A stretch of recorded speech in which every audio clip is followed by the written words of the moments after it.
Okay, so let's see. We're learning the book of Shmuel Beis, and a few things. First of all, so we've been learning about this law, this unique law of Eishes Yefas Toyar, this unique law of the story of David. Now, I did want to touch base with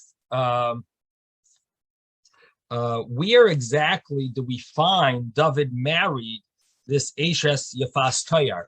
So really, this was a war in the end in Shmuel Aleph, in chapter 27, in the book of Samuel 1, in the end of chapter 27, it mentions there that when it talks about David living in the with the king Achish, when he was in the land of the Plishtim, running away from Shaul Hamelech. So it mentions there the number of days that David dwelled in the Plishti countryside was 4 months and 2 days. David and his men would go up and spread out against the Geshurite. Yeah, we're going to have a problem. 1 second, we got to mute everyone here. Let me mute everyone. So what I'm sharing with you is, where do we find David married? He had a war and he conquered and captured a woman that he decided to marry. And so this is the story. It's in chapter 27, and in chapter 27 of Samuel 1. So it mentions over there, David and his men would go up and spread out against the Geshurite and the Gizrite and the Amalekite, for they were the original inhabitants of the land from where you approach Shur until the land of Egypt. David would smite the land and would not leave a man or woman alive. He would take sheep and cattle and donkeys and camels and clothing, would return and come to Achish. Achish was the non-Jewish, the Plishtim king. Achish would ask, where did you raid today? And David would say, against the south of Judah, or against the south of the Yerach Me'eli, or against the south of the Kenite, excuse me. So that's the story. So the Geshurite is really this woman was the daughter of the king of Geshur. That's Ma'acha, her name was. So this is where David has relations with this woman who he captured, and the son is the daughter is Tamar. That's the daughter of this Eishes Yefas Toyar. Her name is Tamar. And as we mentioned, Tamar was considered a convert, and because her mother was not really Jewish when she had relations with King David. And as we mentioned, this is one of the leniencies. This is a place in the Torah where it permits a man to have relations with someone who's not really Jewish. There are two opinions if she converts or she doesn't convert, but even if she converts, many of the opinions that say she converts, she's converting against her will. So she's not exactly a full-fledged Jew, and the child is considered a non-Jew, and that child needs to convert. And this is the story of Tamar. So we have this Tamar, who's the daughter of Maacha, and Tamar actually does have a real brother. Her real brother is Avshalom, and someone who's that has the same father is Amnon. But according to Jewish law, they're not brother and sister because Tamar is a convert, and someone who converts is considered to be a newborn. So we don't look at their father and their mother, but we look at them as someone new, and therefore they would theoretically be permitted to marry. She could have married Amnon.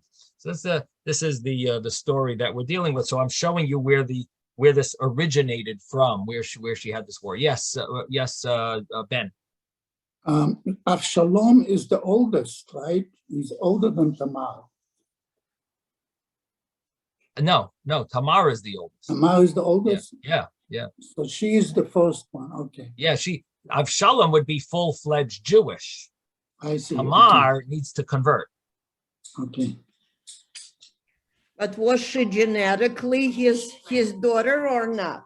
So I did mention that there are two opinions. The common understanding is yes, she is David's daughter. That's the common understanding.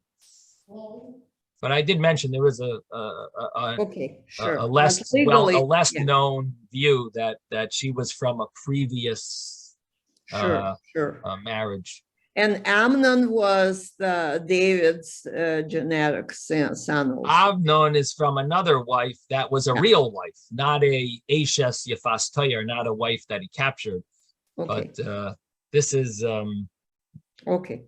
this is from this is Avshalom's and Tamar's mother.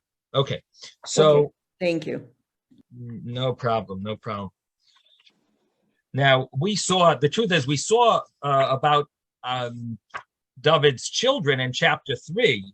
Chapter 3, we read about David's children when in the beginning of chapter 3, when it says, it mentions about the it's where David is in charge of Hebron, and Shaul had died already, and mentions over here the war between the house of Shaul and the house of David. David was growing stronger, the house of Shaul was growing weaker, and it mentions the sons were born to David in Hebron. The Amnon was born to Achinoam, and in other words, that's the mother. His mother's name was Achinoam HaYisraelis. The second son was Kilav, who he was born to Avigail, who we've spoken about and learned about, the former wife of Naval. And then the third was Avshalom, the son of Maacha, the daughter of Talmai, the king of Geshur. So here we have David's son Avshalom, and we're talking about Tamar, who's really David's daughter from this same wife, Maacha, the daughter of Talmai, the king of Geshur, who we read about before that, where David had fought a war with Geshur. So now you're putting the dots together. I'm trying to give you the let you see the full picture over here, where David met this woman, and now we're dealing with the repercussions of such a marriage. The Talmud talks about the fact that really God doesn't want someone to marry the Eishes Yefas Toyer. The Torah permits it because it has to permit it, because a person doesn't have free choice, so to speak, enough strength to control themselves against it.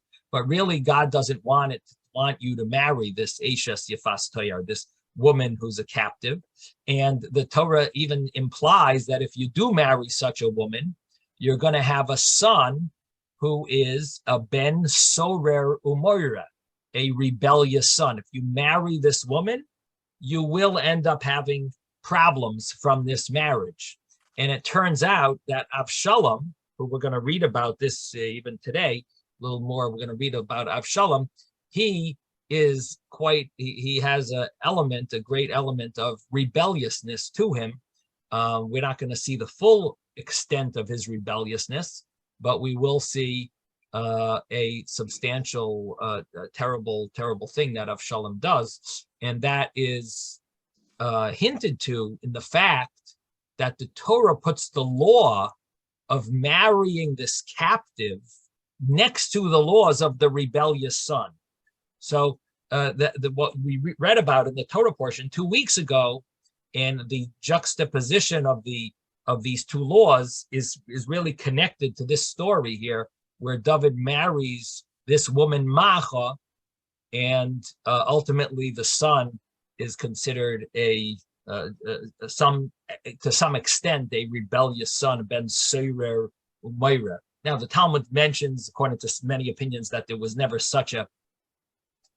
it never happened to have a ben sorer umayra. We never really had it to the full extent. But what we do see is a slight version of that. In other words, the technical rules of the Ben Serer Umayra possibly never happened, but the concept of having a rebellious son, that there was a son that's quite wicked, that we do find, and it's in connection to this idea, to this story of marrying this captive woman. So, the story of Tamar and Amnon, Tamar and Amnon, where Amnon rapes Tamar. It is a little surprising, the story of why didn't David catch on when Amnon pretended to be sick, and he said, "Oh, I wish Tamar could bake for me, fry for me some pancakes." Why didn't David catch on that something is fishy? And one of the understandings is that David was just at a stage where he has been. He has recognized that he's done this sin with Bathsheba, which initially he didn't realize how bad of a sin it was, because it wasn't officially a sin. It looked so bad that it caused a desecration of God's name, even though the act itself was not exactly a sin, but it caused the desecration of God's name. So David now is in this state of mourning, and he knows that God is punishing him. And he just had his son that passed away because the child born for Bathsheba died. And now Amnon is very sick. At least he's pretending to be very sick. So what is going on in David's mind at this point? Yes, David. I'm just wondering, when they teach this story to children in yeshiva, in cheder, how do they deal with this whole thing of Amnon raping the Tamar? They mention it, or they just, how did they talk about it? I'm not sure, but what I will say is this: the yeshivas do not teach Tanakh that well. And it ends up that you get vague, understanding. It's like they don't give so many tests on it, and it ends up not being one of the prioritized subjects. And so I'm not really sure. You have to ask a teacher about, what how they teach it. Generally, Shmuel is taught probably in like 6th grade or 7th grade. So yeah, I guess you're right. I guess they should have like an understanding, I guess, of what happened. But I was in the midst of saying, what was David thinking about when this happened? Does someone want to talk, answer that? Is it Anna? Yeah.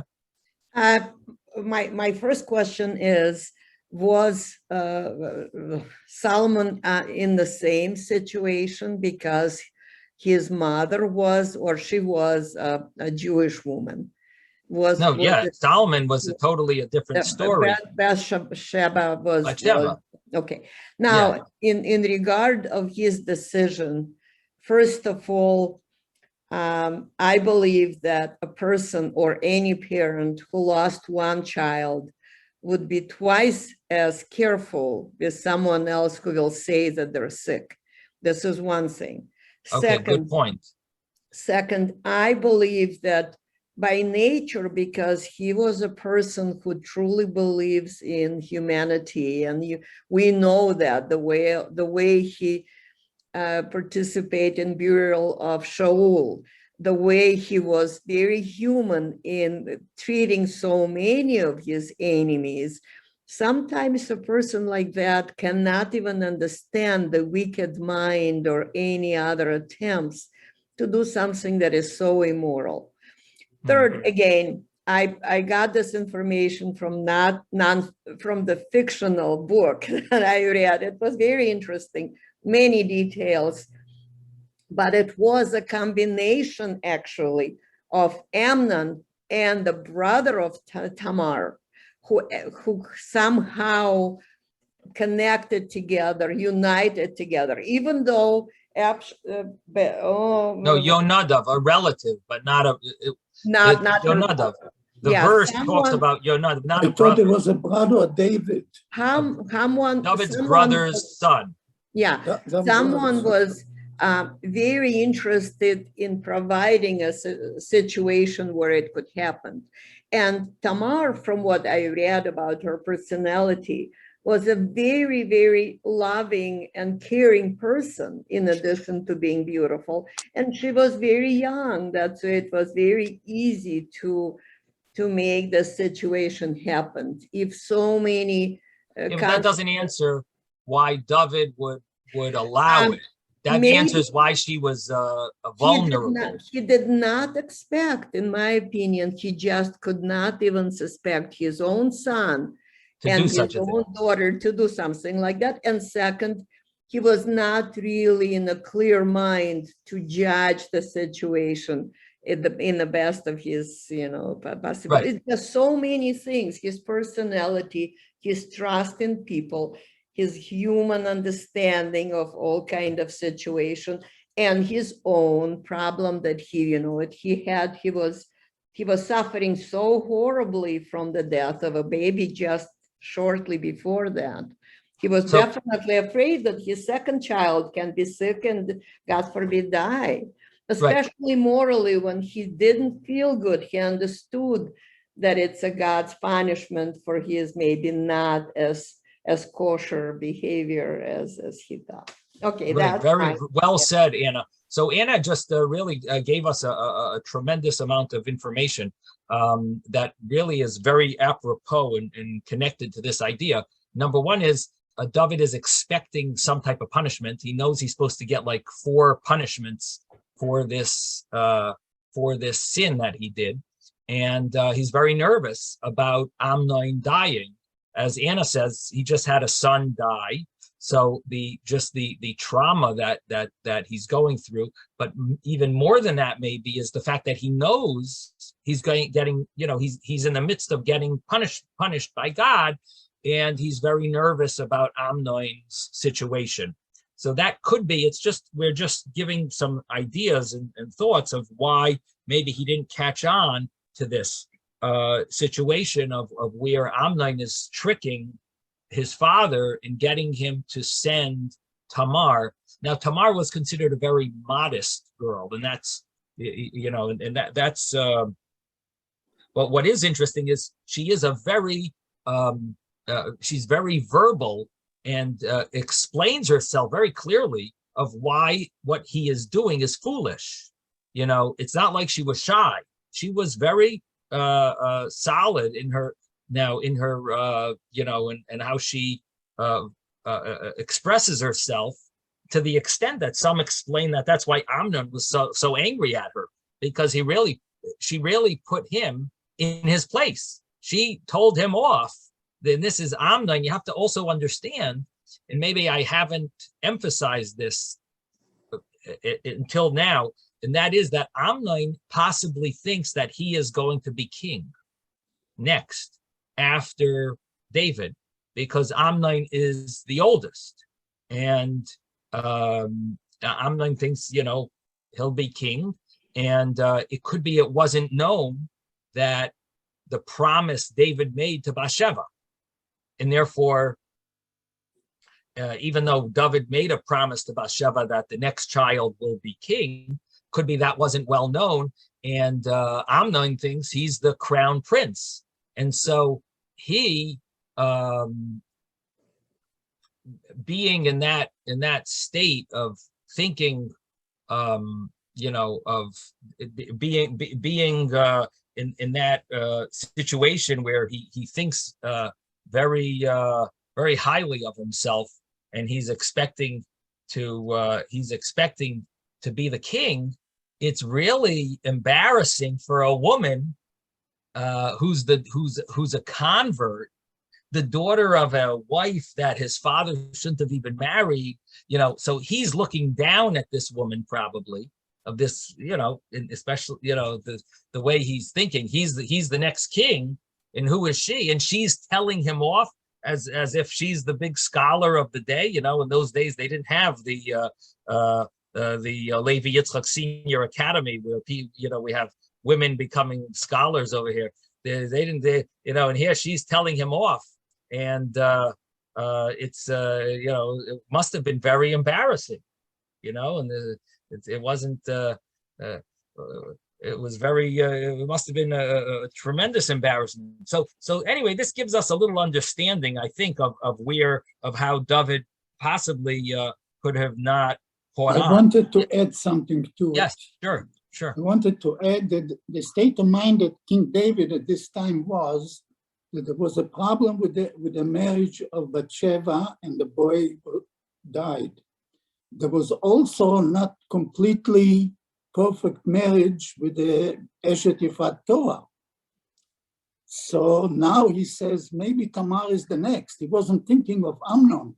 He was probably thinking, oh, no, maybe Tamar will be next. Punished, because she was also, she was born before they got married or before. Right. Yeah. Right. So just think about what you're saying. So Amnon is pretending to be sick. Yeah. And he's telling his father, please let Tamar come and bake for me some and fry for me some pancakes. And that's what he's thinking, that I want Tamar. So right. Why did David let Tamar do this? And so we're trying to explain what's going on. Because he depends on Hashem. Hashem told him he's going to be punished. How he's going to be punished, he doesn't know. But it's going to be in the family. Right. He was told it's in the family. So he's going to let anything happen because, he knows he's going to be punished and he can't interfere in it. So you want to say he let it because he's expecting punishment. He's not stopping any punishment. He doesn't know. I would have said the opposite. Yeah, I would say the opposite. He's going to do whatever he can to stop the punishment and beg God to forego on it. Begging God is right. He did beg God. It didn't help him. He can beg again. But you think he's going to let anything that could go wrong? He didn't know that it's going to go wrong that day. But he was thinking maybe it's the next problem. Yeah.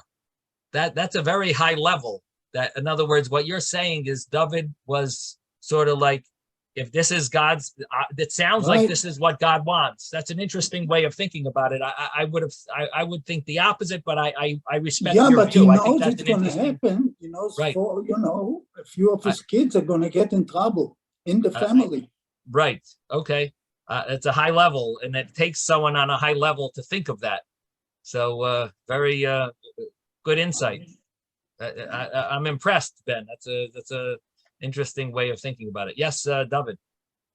Yeah, if Hashem reveals to a person that he's going to have a child that's going to fall in a hole, and he's walking down the street with his child, and the child starts to fall in his hole, he's not going to stand there and say, well, Hashem told me it was one of my children would fall in a hole. He's going to grab the child and try to prevent that from happening. So Ben is saying that that's you, but King David maybe would say that's what God wants. I don't know. I think that's what Ben's answer would be. It's not that King David is offering any certain child for the problem, but he knows that it's going to happen to some of them. That's an interesting. It's a high level, I guess. I don't know. I'm not in that league. I have a question for Ben. Yeah. If you had a prophecy or a dream that, God forbid, one of your children was going to fall in the hole. Let's not talk about that. A dream is far from when a prophet comes. We got to move forward. I'm saying you would prevent your child from hurting themselves, even though you felt it was coming. I'm saying it was not a dream. A prophet came to him and told him exactly what's going to happen. Okay, it's interesting. It's definitely an interesting way of thinking about it, and I appreciate everyone's putting in their thoughts. Okay, so the other thought that has to be mentioned, that should be mentioned here, is, so we mentioned that when Amnon threw Tamar out of his his house after he raped her, there seems to be in the Hebrew a little confusing wording with regard to what garment was she. She had a kasainas pasim, which interestingly enough is the same term used for Joseph. Joseph had a kasainas pasim, this coat which many people translate. I think it's mistakenly translated as a coat of many colors, but kasainas pasim, or at least the way Rashi translates it, is a very expensive woolen coat, and clay milas. Rebbe, And yes, I'm sorry, you said Yehuda raped Tamar? I didn't say Yehuda. I said Amnon raped Oh, Tamar. I'm sorry. This is I'm sorry. a different. I think I said Amnon. I should have said No, Amnon. you I don't know probably what I did. said. I was Okay. just okay. Okay. Yeah. Now it is interesting that the two stories in the Torah about some type About of Tamar. relation are there's two Tamars, and both of them seem to be very righteous. The Tamars seem to be very righteous. But in any event, the story here is that there seems to be a difference in the wording. It mentions kasainas pasim, this expensive woolen garment, and it also mentions a term me'il, which means a coat. And so some of the commentaries say, oh, it just means the same thing. They call it the kasainas pasim. They call it a coat. That's the clothing that they wore. And she tore it, and she showed she felt she was like a certain type of grieving. She was because she had just been violated, so she was grieving and so on. And so she tore that coat. That's interchangeable with the terms. It's either called a coat or a kasainas pasim. But there are commentaries that say no, this is actually two separate garments, and this is the way I explained it yesterday without emphasizing exactly the details. But the way some of the commentaries want to explain it differently, and they explain it that it really is two separate things, and there is the kasainas pasim, which is this regular garment. I shouldn't say regular garment; it's a special garment, but it was an undergarment, the special that was worn by the daughters, the princesses, and on top of that, they would wear a me'il. They would wear a coat on top of it. And when Amnon threw her out of his house, he held on to the me'il, to the coat, and he sent her out with only that kasainas pasim, that expensive woolen garment. And to her, that was very embarrassing, because that was like walking somewhat undressed, not fully dressed, because they normally would not walk outside like that. And she was sent out in this embarrassing, disgraceful manner. But he didn't care. He just sent her out. He hated her, and he had enough, and he sent her out. Now, there is a very unique insight here, according to one of the commentaries, and that is that why did he hold on to this garment? This story is similar to the story of Joseph. Why did the wife of Potiphar, the wife of Joseph's master, held on to his garment when a story of she tried to have relations with him and he refused, and then she held on to his garment and he ran out. Remember that story in the Chumash in Parshas Vayeshev. So the story is that here also Amnon held on to her garment because he wanted to claim that she tried to seduce him into having relations. And so so he felt he'll have a claim that, look at what she did. She undressed herself. She gave me her garment.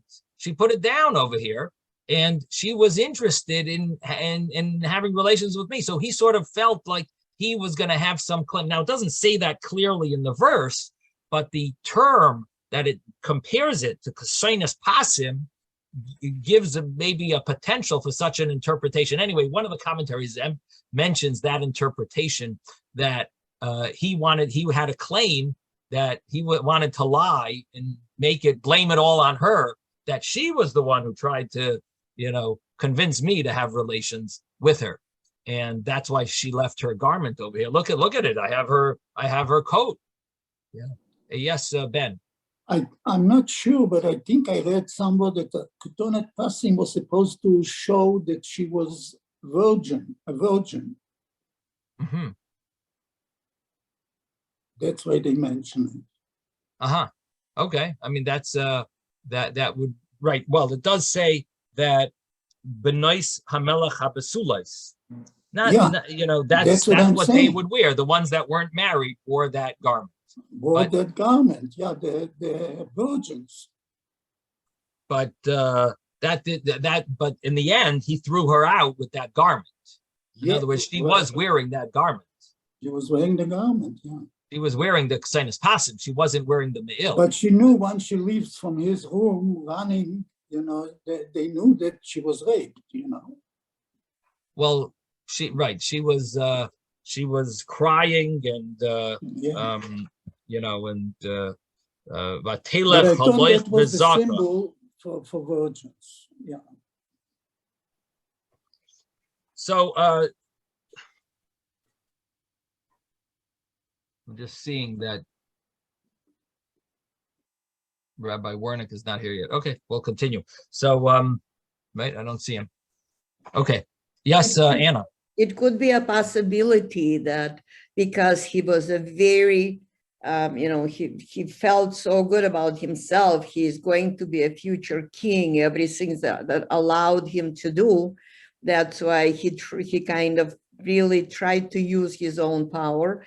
And second one, just to send her out without a garment on the top was an extra humiliation that his anger was, really shown as well too. It's not only the wicked action that he did, but just to continue proving that, yes, he is the future king and he is in charge and he's not afraid of any punishment. I believe that was a part of it too. A person who is capable of raping, I'm sure, has so many bad qualities that shows in other actions as well. That's my opinion. Right.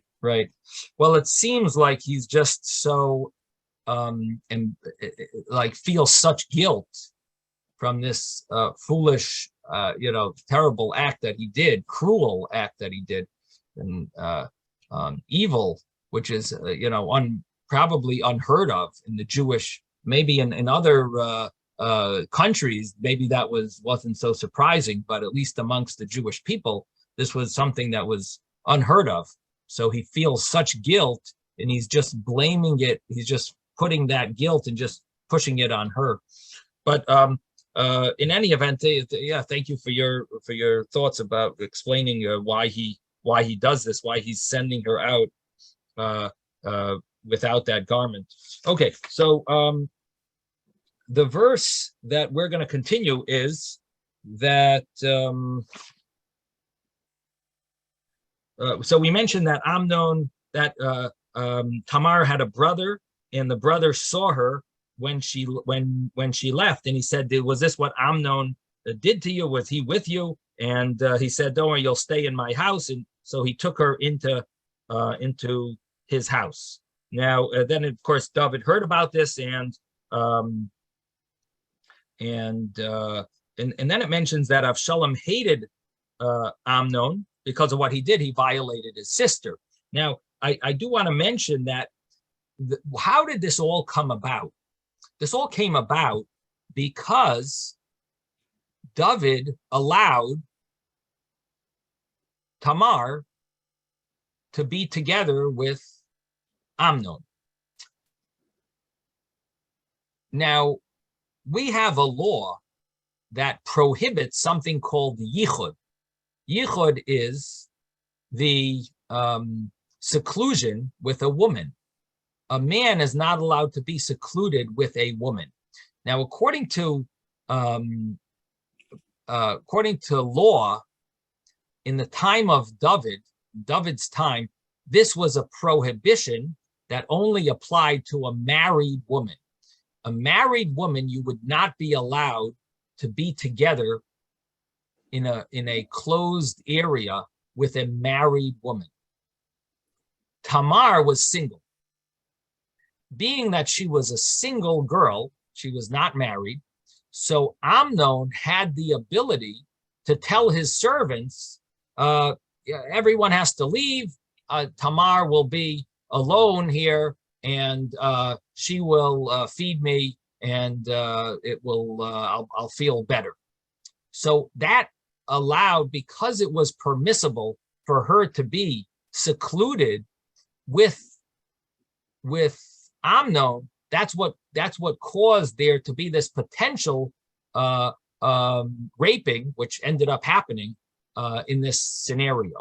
Now, David, in his court, made a decree after this story of Amnon and Tamar. David made a decree amongst the Jewish people, that they made a decree that no Jew is ever allowed to be secluded with a woman, even if she's single. And so it became a law from the time of David, from the time of this story of Amnon and Tamar, a law called Yichud. Yichud means you're not allowed to be secluded. And that's why if you ever have to go to a meeting with and it's you're a man and the person in the meeting is a woman, you always either leave the door unlocked or the door open, or there's potential for other people to come by. Someone comes to your house. It's not so simple to have a woman working or a man working in your house. If you're female and there's a man who's working in your house, there could be a prohibition of yichud. There are ways of getting around the law of yichud. There are ways to make it permissible, but there are often issues and challenges of how to make it permissible. And like, for example, if you have a babysitter and you have a boy that's over 9 years old, or there could be issues of yichud, or the opposite. If you have a man in the house and you have older girls and you're not home, or you have a cleaning lady in your house and you're a man and you have a cleaning lady in your house, so there are issues that come up that you have to figure out a way how it's permissible. But this is the source of the law of the prohibition of yichud, a man being secluded with someone who he's not allowed to be with. Rabbi. Now, 1 second, before Moshe, we have Mordechai who had his hand up for a while. Mordechai? Yes, when the last pasuk we did about Avshalom not speaking with Amnon. I can't hear you. Speak a little slower. Okay, the last pasuk we did about Avshalom not speaking with Amnon good, or either bad or good, because Avshalom hated Amnon. Well, there's that mitzvah. I mean, Losi Sayasaki built on that. And when the commentators explain that mitzvah, I think they cite this pasuk a bit as an example. As an example of hating somebody in their heart. Right. That's okay. That's the next discussion. Okay, good point. Okay, did anyone, Moshe, you wanted to say something? Oh, and Naomi, I see. Do you want to say something, Naomi? No. Okay. Yes, Moshe. What about in the case of in our society where people have to get into a cab with a driver who's male and there's a female who's sitting in the back seat, and that's an enclosure, right? I mean, like a room, right. So there of course there are leniencies. You're in a public, you have windows. You're out. You're in the it's there are people around. You can open the window. It's not an issue. It could be an issue at 2 o'clock in the morning, maybe, if you're in a very quiet, area, not Miami, but somewhere where there's no one around. That could be possibly an issue of yichud, but it's I mean, this happens all the time in Brooklyn. I mean, Right. you see Jewish women getting into cabs, Right. with a foreign Again, driver. it's not a problem. It's not a problem. I was going to Queens. Okay. Okay. Yeah. Okay. So bottom line is that so we're up to the next story, and then the next point was what Mordechai was talking about, which we mentioned yesterday, that there is a prohibition to have hatred inside your heart. In other words, we're not allowed to hate another Jew, and the Torah mentions this prohibition of don't hate your brother in your heart, and that means that if you do have a claim against someone, you should verbalize it. You should mention it to them and tell them that. Don't verbalize it to other people, verbalize it to them and tell them that, I'm upset that you, did this, or you said this. I am. And that is a healthy way of dealing with relationships that, someone did something wrong to you and you bring it up, because holding it inside is not healthy for you. And it's not healthy for the revenge that you might end up wanting to take. So it's not healthy for your heart. It's not healthy for definitely not healthy for your soul, but it's also not, it could lead to other issues. And what is something very surprising is how anger can actually take on energy that it can be like an animal that has no limits. In other words, when you awaken your anger, something awakens your anger could become, you could just go berserk and do crazy things. And this is something about the midos, the character of a person. It sometimes doesn't, that's why it's so dangerous to have anger inside you, because sometimes the anger can just explode. And it's based on Kabbalistic ideas. There's a Kabbalistic concept of za ba'atika ochid v'talya, which means that the character traits of a person are connected to a very high source. And even though your intellect is what awakens your character, in other words, your emotions are awakened by your intellect, because your emotions, your intellect says, look at this person did this to you, and that's terrible. So it awakens your feeling of anger.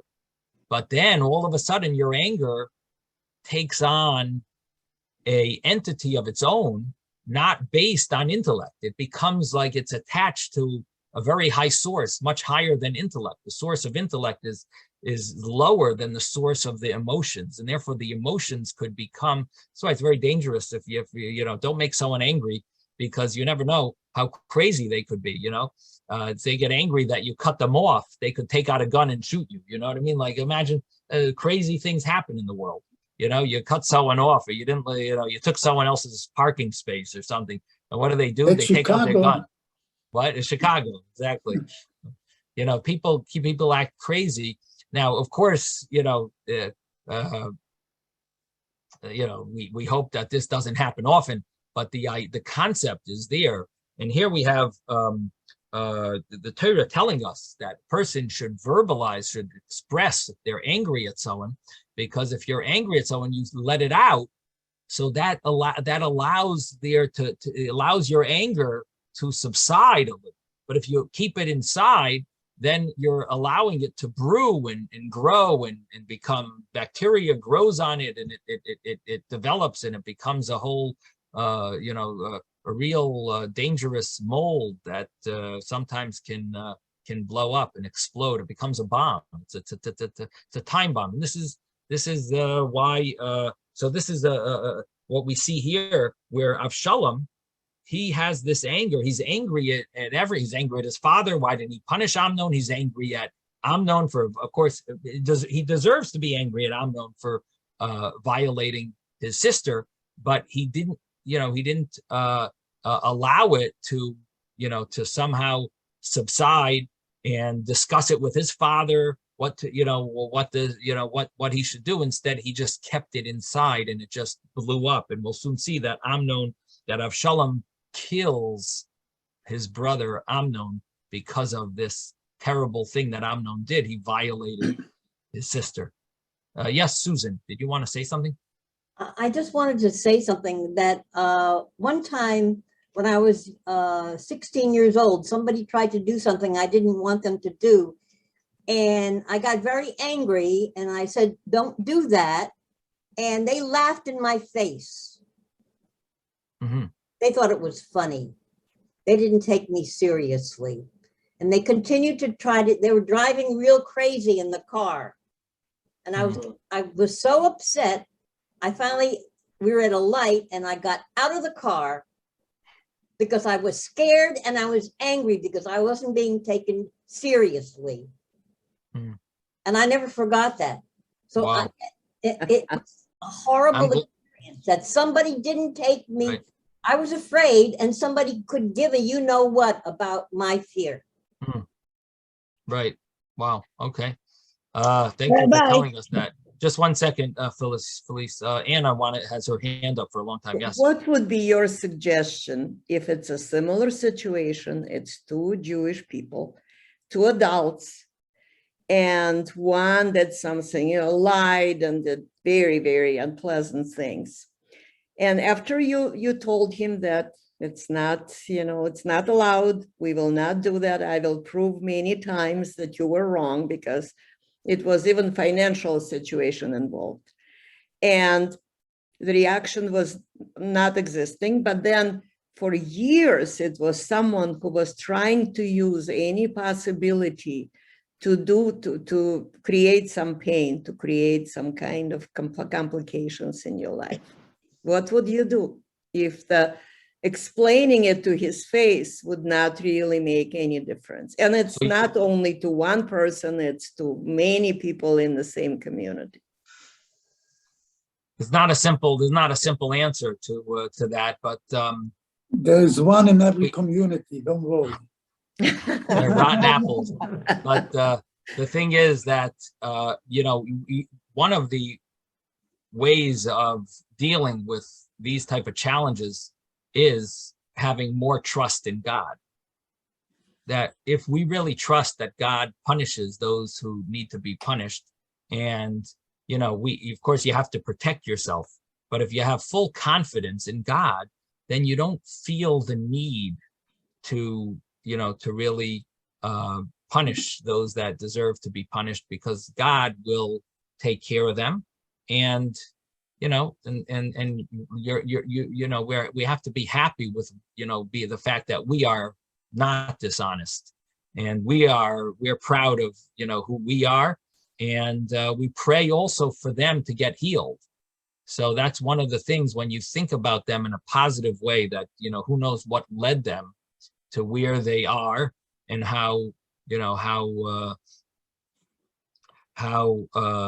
low they must have reached to get to the state where they're in, and that God should heal them. That's I think a high level that you pray for them to get healed. Extremely helpful that you explained what kind of situation can happen with the person who keeps the anger. This is just, for me, it was amazing explanation. And second one, I agree with you 100% that it comes to the point where it's not in your control. It's like, something above or something that is behind your abilities start managing your action. I never thought about this. It's really, really helpful. I'm sure to Susan as well as it is to me, because especially if it's a person that you see quite often and your well-being depend upon him. It's a really, really, I'm glad that you told me that, because without subconsciously blame yourself. Oh, well, you shouldn't be angry. But if it is not really as controllable, it's probably much easier to resolve before it came to that point. King David showed that tendency when Shaul was running after him, chasing him. He kept saying to Shaul, I'm not going to do anything. I just cut your coat, or I did this, or I did that. I didn't kill you. He told him a Yeah. few times. Sure. I was No, it next to never you, I came didn't to kill you. anyone's mind to kill anyone, but at least for your own spiritual life, at least for Yeah, your but he own showed well-being. him that he could. But Yeah, he didn't. In other believe me, words, I did too, and I in other could, words, I we should could. stop it, you know.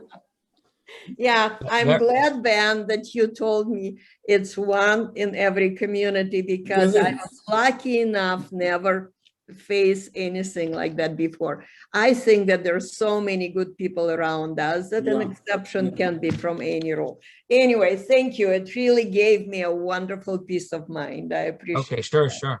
So, Rabbi, and just one Rabbi? second, Felice, I'm about to get to you. I wanted to say thank you, Ben, for bringing up that interesting point, how David also showed this idea of verbalizing to Shaul, why are you after me? He like says it, he expresses himself, and he tells him, why are you doing this? Why do you think I wanna kill you? Why do you think I'm after you? He verbalized a good point. Yes, Felice. Yes, with regard to the point of Yichud, also that Susan brought up, I had an experience in New York one time when I was in a taxi and it was late at night and I actually had to jump out of the taxi and go to a different one, a different mode of transportation.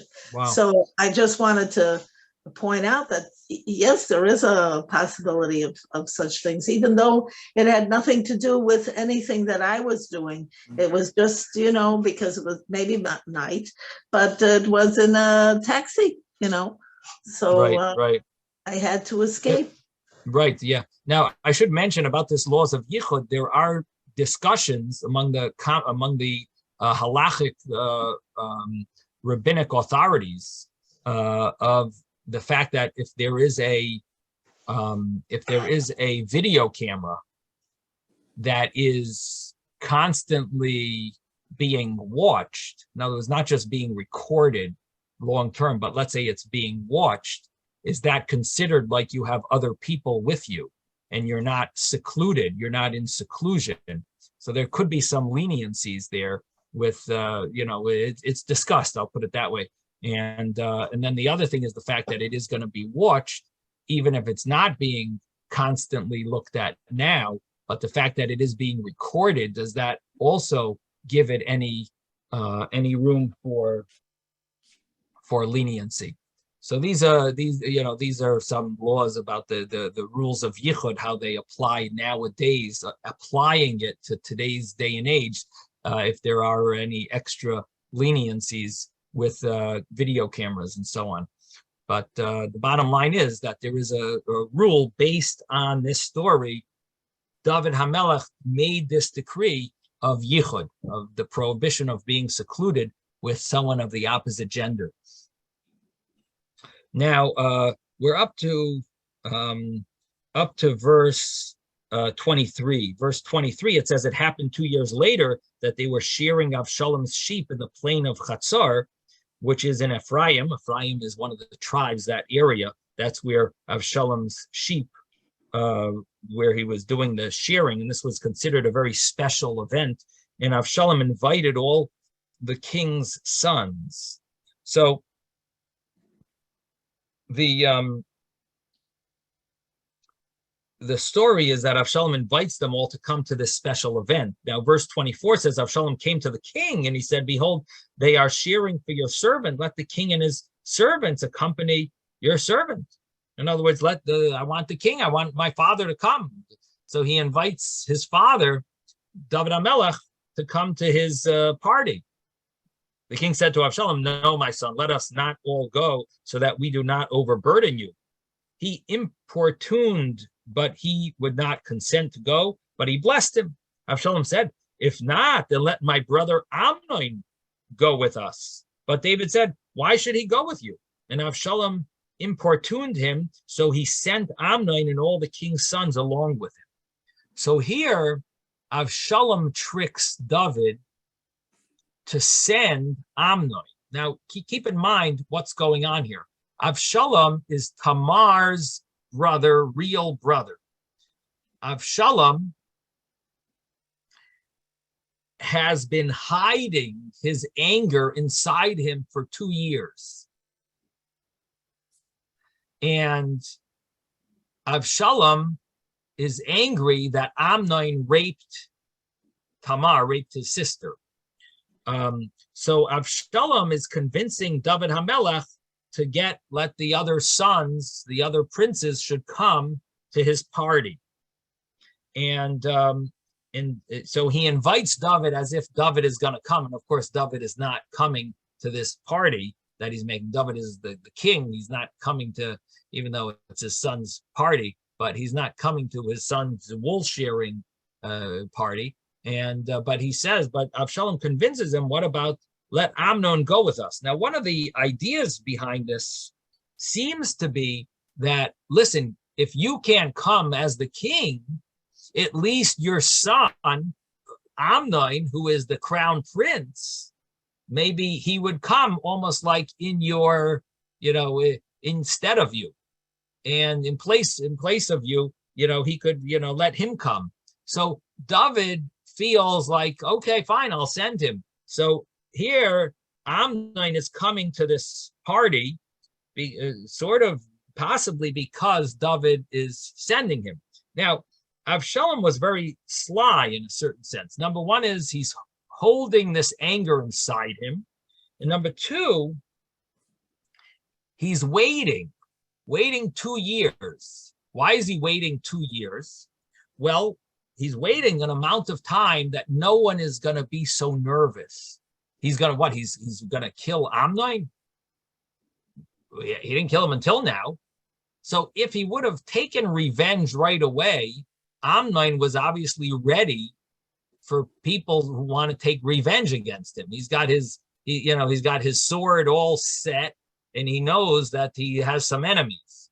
But Avshalom kept it quiet. Oh, we're good friends. For 2 years, he's hiding this anger inside him, pretending like he's fine with everything.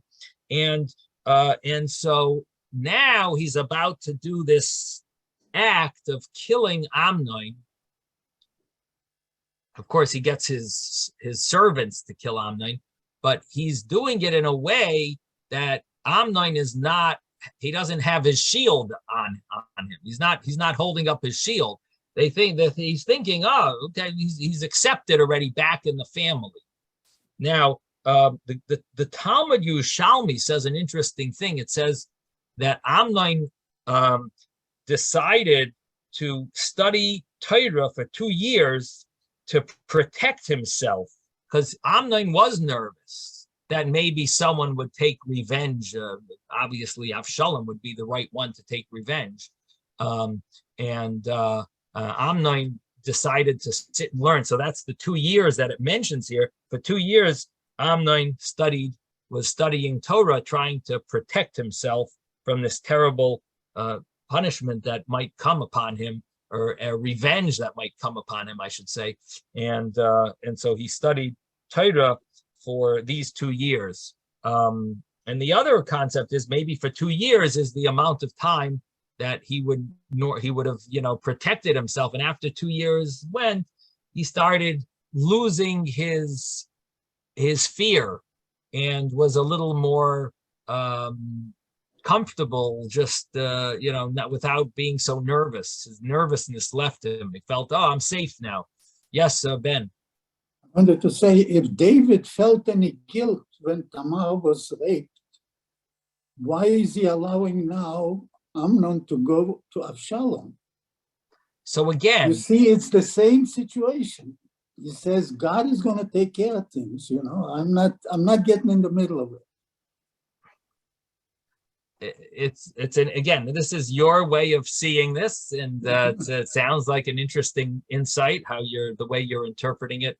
I don't see it that way, but I appreciate you verbalizing this insight, because it is definitely it's a high level of insight that you're presenting. In other words, you're putting godly the way of an angel, or the way of God, into David, which is very And high it's level. also that David knows he didn't do anything to his enemies. Right, No. right. So Anyway, he- it's a high level. Yes, Yeah. I hear you. I hear you. It's a high level. Okay. Anyway, we're going to conclude here. Sei gesund, everyone. Have a wonderful evening. Thank you, Rabbi. Thank Thank you, you, Rabbi. Rabbi. Rabbi. Have a good day. Stay Bye, safe. everyone. Thank you.